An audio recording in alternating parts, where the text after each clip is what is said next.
Eddie Brock isn't the same guy he once was. We call ourselves Venom.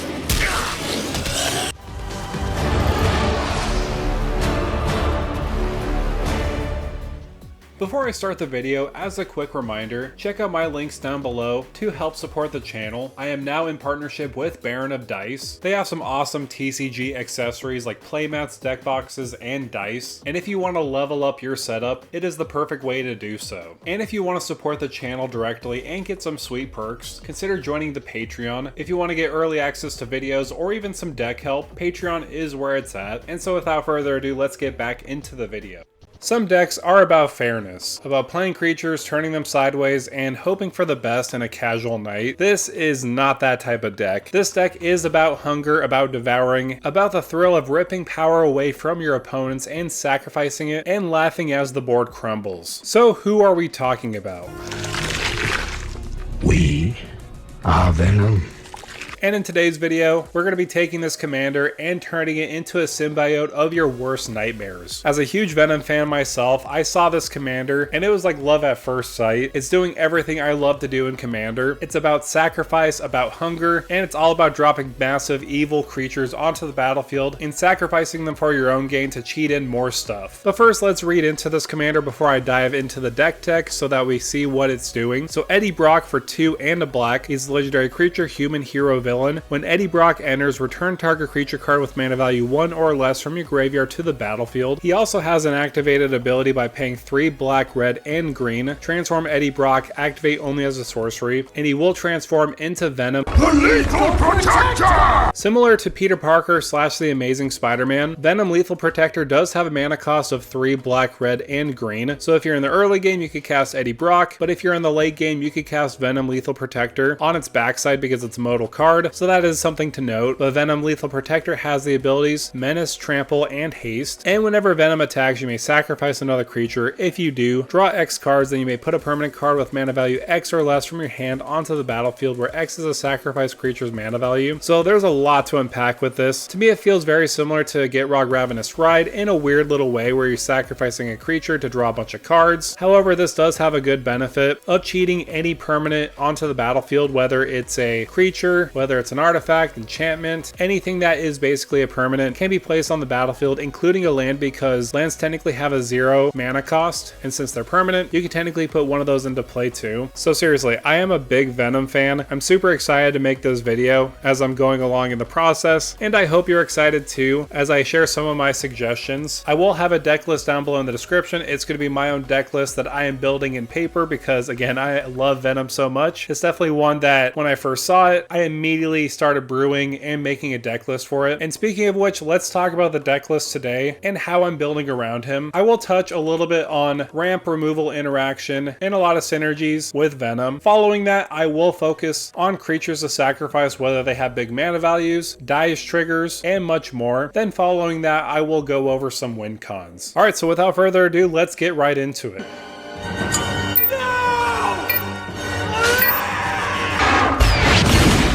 So first things first, I do like to talk about the staples of the deck. Early game ramp because of Eddie Brock's ability of returning a creature mana value 1 or less from the graveyard to the battlefield. We can return mana dorks that were once removed and other powerful 1-drops. Some mana dorks that I like personally are Delighted Halfling, Ignoble Hierarch, and Birds of Paradise. All of these are good, straight to the point. Of course, you could add some honorary mana dorks like Ragavan and Deathrite Shaman. Of course, these aren't technically mana dorks, but if you squint hard enough, on the early game, each of these are pretty good. Ragavan could swing in for treasures and steal the top card of your opponent's library, and with Deathrite Shaman, depending on what you exile, you could tap for mana, make each opponent lose 2 life, or gain 2 life. Of course, mana dorks are not the only ramp in this deck. Because we are in green, we have plentiful options like 3 Visits, Nature's Lore, and cards similar to those. Also in this deck, I do run an optimized land base with fetches, shocks, and of course, depending on your budget, you could change here and there, but I usually run those because they'll help accelerate a game plan faster. Another core part part about deck building is removal, or really any kind of interaction against your opponents. Because we don't have blue, we can't necessarily counter anything our opponents grab at us unless we have redirect spells. Because we're playing huge creatures, I love Bolt Bend. I also like Deflecting Swat 2 and Untimely Malfunction. These 3 redirect spells are excellent in this kind of deck because most likely people are going to want to run their removal against Venom because they don't want us drawing a bunch of cards. Instead of somebody swordsing our Venom, we can redirect that spell and hit another target. Of course, there's plenty of removal spells in this deck because we want to remove threats here and there so that we could swing in with Venom and essentially be unharmed. We want to leave our opponent's creatures like a turd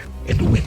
So there is some targeted removal like Deadly Rollick, Assassin's Trophy, and Terra Sunder. And if you need to get rid of a lot of creatures all at once, utilize something like a Toxic Deluge or Culling Ritual. Culling Ritual is extremely good in this type of deck where we have a lot of big threats in our hands that we may want to cast. If we destroy a lot of non-land permanents with mana value 2 or less, we get a lot more mana, which in turn can have us cast a lot of different spells from our hand. Other staples to consider are reanimation spells. Cards like Reanimate, Animate Dead, or Dance of the Dead can be equally as good. Because we're sacrificing creatures, why not return them back from the graveyard to the battlefield so that we could sacrifice them again to Venom. And a card that synergizes very well with Venom would be Rakdos Joins Up. When it enters, return target creature card from your graveyard to the battlefield with 2 additional +1/+1 counters on it. And whenever a legendary creature you control dies, Rakdos Joins Up deals damage equal to its creature's power to target opponent. So this is doing everything for us. Let's just say hypothetically we swing in with Venom, sacrifice a creature with mana value 5, and then we have this on our hand that we could cheat into the battlefield. We can reanimate that same creature we sacrificed and put it back on the battlefield, and then sacrifice it again, and if it's legendary, we get to deal damage to our opponent. Either way, it's going to be a win-win. Of course, the more legendaries we have in this deck, which of course we do, we can take advantage of that last ability of dealing more damage to our opponents. Outside of Reanimation, a card I specifically want to highlight is Sneak Attack. This is a staple in any big creature deck because you simply get a pay 1 red mana, sneak attack a big giant creature on the battlefield, and of course with Venom, it really just means a big snack for a small price and drawing a bunch of cards. And speaking of which, we better talk about that subject, drawing cards. That's the most important part about any deck. Of course, Venom himself is a great card draw engine, sacrificing creatures, drawing cards off the mana value. But of course, we do want some other options because he can be a removal fodder, so we may want to consider some other options. If I'm playing green, of course, I am playing Greater Good. This is one of the best card draw engines as far as a big stompy deck goes. The activated ability, you sacrifice target creature, and you draw cards equal to its power and then discard 3 cards. This is perfect for us because we're putting cards into the graveyard with that creature sacrificed and then discarding 3 cards that we can reanimate later. And on top of that, drawing a bunch of cards is also very good in general. There's many situations where I had a big board on the battlefield, somebody decides, alright, I'm going to cast a Farewell, and for me I'm like, okay, I guess I'm going to have to sacrifice my whole board to Greater Good, draw a bunch of cards, and then discard a bunch of cards depending on how much creatures I sacrifice. Either way, Greater Good is a must include. I can't highly recommend it enough. I also like the Great Henge. It is a little pricey, but hopefully with the new avatar set, the price will come down, but probably not. The Great Henge basically acts as everything for us. Card draw, acts as a mana rock, tapping for 2 green mana, giving us life gain, and buffing up our creatures by giving them +1/+1 counters when they enter. Even though it does cost 9 mana, it can be reduced based off of it to just 2 green depending on how big your creatures are on the battlefield. So the Great Henge is easily one of the best cards you could throw in here, because if we're just cheating more creatures in the battlefield, we're just getting incidental card draw on top of the card draw we're getting with Venom. But if you want a card that could essentially help you win the game, that would be Last March of the Ants. This is probably one of the best card draw options as far as green goes, even though it does cost 10 mana, but again, we are in green, we can ramp into it pretty easily. The spell can't be countered, and you draw cards equal to the greatest toughness among creatures you control, then put any number of creature cards from your hand onto the battlefield. I seriously can't tell you how many games I've won just casting this spell because it can't be countered. Suck it, blue players. Most likely you're going to be resolving this and spitting out a bunch of creatures, and if you have a haste outlet like Surek and Goreclaw, all your creatures will have haste and potentially will close the game depending on how much you have on the board. However, I didn't want to go too deep into the card draw. Of course, there's card draw here and there in the deck, but of course our commander is a card draw engine, sacrificing creatures whether they're big or small, drawing cards, and potentially cheating a permanent onto the battlefield. That's all very good, but of course, what kind of big giant scary creatures are we sacrificing to cheat in other things? Well, let's take a look. First, what came to mind were big creatures that have reduced costs, but then then when I thought about it more, I felt like they didn't make too much sense, because most of them are pretty vanilla, and they're not giving you anything outside of just having a high mana value. I mean, don't get me wrong, some of these cards that I'm putting on the screen here can be decent at drawing us a ton of cards, but personally I would rather have creatures that do much more than just be on a body on the battlefield that could potentially be removed before Venom swings in. So a prime example would be Cavern Horde Dragon. This is a pretty high mana cost, costing 9 total mana, but depending on how much artifacts your opponents have on the battlefield, it can be reduced quite substantially, even potentially just to 2 red mana. It has flying, trample, and haste, so it could swing in and swing in hard right away. And when it deals combat damage to a player, you create a treasure token for each artifact that player controls, so if somebody has an artifact deck, most likely you're targeting them right away. I particularly like Cavern Horde Dragon because most likely in some situations, again, Venom might be removal fodder, so it will be hard for us to cheat in big giant scary threats, so Cavern Horde Dragon might provide a lot of mana for us to just cast the big things anyways. And speaking of which, another card I like in this deck is Goreclaw. I like it because it'll cost reduce each creature with power 4 or greater for 2 less to cast. That is huge. With Venom on the backside, instead of costing 6, he will cost 4, and if you swing in with him and Goreclaw, you get to buff him up too. Another powerful card I would like to highlight is Worldspine Worm. This one just goes very well in this type of deck. It has trample and it has 11 cost. When it dies, you create 3 5/5 green worm creature tokens with trample. That by itself makes this very fitting in this type of deck because we want to swing in with Venom, sacrifice creatures anyways. Why not draw 11 cards and get 3 5/5s on the battlefield? Also, what's very neat about Worldspine Worm's ability is the fact that when you put it into the graveyard from anywhere, you shuffle it back into its owner's library. So when you sacrifice it with Venom, it gets shuffled in, and potentially when you draw 11 cards, you could potentially just cheat it in again, and when you go to your next combat, you sacrifice the Worldspine Worm, get another 3 5/5s, and shuffle it back in. And of course, that is all randomized too. Not all the time you're going to be shuffling in Worldspine, drawing it into your hand, but then again, you are drawing 11 cards. That is pretty deep, about 1/10 of your deck. So I thought I would point that out because that's a very neat trick with Worldspine Worm and Venom. So of course, Worldspine Worm has a dice trigger, but you know what else has dice triggers? The Kamigawa Dragons. I'm going to only mention a couple of them that I think will work very good in this type of deck. The ones I thought about was Junji, Kokoshu, the Evening Star, and Atsushi. Each of these are pretty powerful in this type of deck. Junji, when it does die, you can put a non-dragon creature card from a graveyard onto the battlefield under your control, you lose 2 life. Of course, it has that second option, but I like reanimating a creature from the graveyard to the battlefield much better because then we could eat that creature on the next combat with Venom and draw a bunch of cards too. Kokoshuo, the Evening Star, can be pretty good too because when it dies, each opponent loses 5 life and you gain life equal to the life lost this way. Of course, there's a lot of loops you can do with this, but I am playing this in the more fair way of just sacrificing it with Venom, each opponent losing 5 life and potentially we gaining 15 life. And of course, we also have Atsushi, which could give us treasure tokens or could give us the red card draw of exiling the top 2 cards of our library and playing those cards until our next turn. So this is ramping us and giving us card draw and even more card draw when we sacrifice it to Venom. So of course, Atsushi is personally my favorite out of the rest, but I'm not stopping there with dice triggers. Another card I think is perfect for this deck is Vaultborn Tyrant. Whenever it or another creature enters the battlefield with power 4 or greater, you get to gain 3 life and draw a card. So this is perfect because we cheat in big creatures. Most likely they're going to have power 4 or greater. We get to draw a card and gain 3 life, but it also has that dice trigger that we could utilize with Venom. We get to make a token copy of Vaultborn Tyrant and it has the additional typing of an artifact. So this is just extra useful because it's giving us card draw and it's giving us another way to get a benefit off of sacrificing it. I also wanted to include a newer card on the list with Anacostal Vestige. This is an Eldrazi. When this creature leaves the battlefield, draw a card. Then you may put a permanent card with mana value less than or equal to the number of lands you control from your hand onto the battlefield tapped. And most importantly, it has a warp ability of paying 4 mana. So you could warp it in and then sacrifice it with your commander, draw 6 cards, and put a permanent with mana value 6 or less onto the battlefield. But I didn't want to just stop at one Eldrazi. I wanted to add one of the Titans like Ulamog the Infinite Gyre. And this one is very specific because most likely we're drawing a bunch of cards and discarding them. We might have our deck razor thin to the point where we might die to milling ourselves. Ulamog the Infinite Gyre will prevent that mainly with that last ability. When it is put into a graveyard from anywhere, its owner shuffles their graveyard into their library. So that's the main reason why I put Ulamog in the deck. Of course, it can act as removal, destroying a target permanent when you cast it. And of course, it has the Annihilator for, which is extra degenerate. But again, I mainly added it for when it is put into the graveyard. We could shuffle our deck and our graveyard together to make sure we don't mill ourselves out. But honestly, why stop there? We don't want to just sacrifice our own creatures. Venom does not discriminate on who he wants to eat. Why not take our opponent's creatures and sacrifice them so that way we could cheat more more things in to eat. So something like Seize the Spotlight can be great for us. Each opponent chooses Fame or Fortune. For each opponent who chose Fame, you gain control of that creature that player controls until on a turn. Untap those creatures and they gain haste until on a turn. For each player who chose Fortune, you draw a card and create a treasure token. Either way, this is going to benefit us. We could take control of a creature, sacrifice it with Venom, or on the flip side, if people want to keep their creatures, we get to draw cards and make treasure tokens. But I will say I do prefer creatures that have that ability of hijacking another creature. Something like Zealous Conscripts or Captivating Crew can be perfect, because if there's no more creatures to take hostage of, we could just sacrifice those and get the value of drawing cards and cheating permanents into play. I personally like Captivating Crew a little bit more because it's a repeatable effect. You could just pay 3 and a red and gain control of target creature and opponent controls until end of turn, but then we could sacrifice it with Venom, so it counts as double, as removal, as well as card draw and cheating permanents into play. So I talked about creatures, when you sacrifice them, they get a payoff, but now I wanted to talk about what kind of creatures or permanents we want to cheat in. There are a lot of them that I'm excited to talk about, because everyone knows I'm a dinosaur fan. Ghalta Stampede Tyrant is one of the best ones you could include, because when it enters the battlefield, you put any number of creature cards from your hand onto the battlefield. This basically spells I win the game, depending on how much cards are in your hand, and most likely with Venom, it's going to be a ton. Let's just say hypothetically we sacrifice a creature with mana value 8, drew 8 cards, and we drew into Ghalta. We get to put Ghalta onto the battlefield, and all those cards in our hand, including the 8, if they're creatures, we get to just cheat them straight onto the battlefield. And if you have a haste outlet or a Terror of the Peaks, or even both, you can potentially close out the game then and there. Another card I'm super excited to talk about is Colossal Grave Reaver. This one is very good because whenever this creature enters or attacks, you mill 3 cards, and whenever one or more creature cards are put into the graveyard from your library, you put one of them on the battlefield. I like this mainly because it's another card that we could reanimate creatures from our graveyard to the battlefield with. When it attacks or enters the battlefield, we can just reanimate those creatures straight up, and if we have other ways of putting cards from our deck into the graveyard, the more the merrier. Another card I absolutely love, and especially in a big creature deck, is Zopandra Hunger Dominus. At the beginning of each combat, double the power and toughness of each creature you control until on a turn, so this will help close out the game even further. Doubling the power and toughness of Venom can honestly help us close out the game even with commander damage, depending on how much we swung at an opponent. But of course, with all our other creatures on the battlefield, we're just going to swing in with huge damage. But it's not just creatures we're cheating onto the battlefield, it is really any permanent as long as the mana values line up. So something like the Skullspore Nexus can be perfect in this type of deck because we're sacrificing creatures. We get to make those fungus dinosaurs equal to the power of the creatures we sacrifice. But not only that, you could pay 2, tap, double target creature's power until on a turn, so like Venom, making it a 10-5, swinging in for more lethal damage. Another crazy one would be the Fiery Emancipation. This one would be nuts, especially if you get it on top of Venom's ability, because let's just say hypothetically you swing in with Venom, sacrifice a creature with CMC 6, you draw that many cards, and put a Fiery Emancipation on the battlefield. Instead of 5 damage, it'll be 15 damage, and that'll really shock the opponent that you're swinging at, because most likely they were only expecting 5 damage. But now I do want to go into some win cons of the deck. Of course, extra combats can be extra powerful because Venom does have an attack trigger. We can constantly draw cards, put a creature into play, sacrifice that creature again in an extra combat, and gain that value. I love some extra combat spells like Last Night Together, Seize the Day, and Savage Beating. All these can be extra powerful, just getting that extra combat to swing in for more damage, drawing more cards, and cheating more things into play. Another way we could get repeatable extra combats is by using Aggravated Assault. If we have a lot of mana lying around, we could just go into more combats, but of course you could go into infinite combats. I do have some mana makers like Old Gnawbone, Neheb the Eternal, and the previously talked about Cavern Horde Dragon. As long as you make 5 or more mana on each combat, you could dump that mana into Aggravated Assault and go into that extra combat, and you could go into those combats over and over again until everybody is dead. So of course that's a little bit more of an infinite combo, but I just wanted to highlight that mainly for the fact that extra combats are just going to be very good with Venom, because we can kind of chain react a situation of putting more and more permanents on the battlefield, and if they're creatures, we get to sacrifice them and get more advantage by drawing more cards. And if we are drawing a bunch of cards in the process, Psychosis Crawler can help us close out the game too. Whenever you draw a card, each opponent loses 1 life. This could really swing life totals very low, because let's just say hypothetically we swing in with Venom, we sacrifice another creature with CMC 5. Well, hey, guess what? We drew 5 cards and make each opponent loses 5 life. But honestly, if anything else, most likely you are going to win with beating down your opponents with big, giant, scary creatures. And honestly, I am all for that. And that's what makes me so excited about this commander. Again, Venom is one of my favorite Marvel characters, and to see him put on a Magic the Gathering card is incredible. I love the Gen Color combination combination, and that paired with Venom and sacrificing creatures to put more creatures on the battlefield, it's just a match made in heaven for me. So this is a card I am definitely building in paper for sure. I already have about half of the deck made at the time of recording, and of course I have a full deck list down below in the description for you to check out. But now I would love to hear from you. Do you plan on building Venom as your commander? What other cards would you suggest in a deck for Venom? Again, I would love to hear your thoughts because Venom is super exciting. There's probably something I missed, so again, make sure to comment down below. So if you can, also make sure to like, share, and subscribe to the channel. And with that out of the way, thank you for stopping by.